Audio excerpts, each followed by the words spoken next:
Hello guys, welcome back to red ML 30. ఈరోజు అయితే day 5 అనమాట. మనమైతే మనకి మోంగడు నీ ఫ్యాన్స్ వెయిటింగ్ ఇక్కడ. ఎగ్స్ అయితే తీసుకొని అయితే చేసినాం. వచ్చేసి అయితే ఎగ్స్ అయితే ఉడకబెట్టేసేసినాం. పాలైతే గరమైన గాయస్ తాగుతున్నాం. తర్వాత ఎగ్స్ అయితే బాయిల్ అయినాయి. ఎగ్స్ కూడా తింటున్నాం. తిన్న తర్వాత అయితే షాప్కి అయితే వెళ్ళిపోతున్నాం. మధ్యాహ్నం తినడానికి అయితే ఇంటికి రిటర్న్ వచ్చిన. ఆమ్లెట్ వేసుకొని అయితే అన్నం అయితే తినేసిన. తర్వాత ఎగ్స్ ఉడకబెట్టి బనానా అయితే తింటున్నాం. ఎగ్స్ కూడా ఉడికేసినాయి. ఎగ్స్ కూడా తింటున్నాం. తిన్న తర్వాత షాప్కి అయితే స్టార్ట్ అయినా. షాప్కి వెళ్ళిన తర్వాత కొద్దిసేపటికి అయితే అన్న 2 బిస్కెట్ ప్యాకెట్లు ఐస్ క్రీమ్ అయితే పట్టుకొని వచ్చేసిండు మన కోసం అయితే.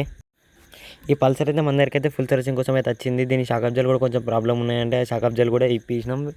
ఇప్పుడైతే దాని అయితే రిపేర్ అయితే చేసి అయితే ఎక్కిచ్చేసినాం. దీంట్లో టైమింగ్ చైన్ కూడా పోయిందన్నమాట. టైమింగ్ చైన్ కూడా చేంజ్ చేసేసినాం, కొత్తది తీసేసినాం. మళ్ళీ నైట్ అయితే అన్న కార ప్యాకెట్ 2 బిస్కెట్ ప్యాకెట్లు మళ్ళీ పల్లి పట్టు అయితే తీసుకొని వచ్చేసేసిండు. ఏంట్రా ఇది?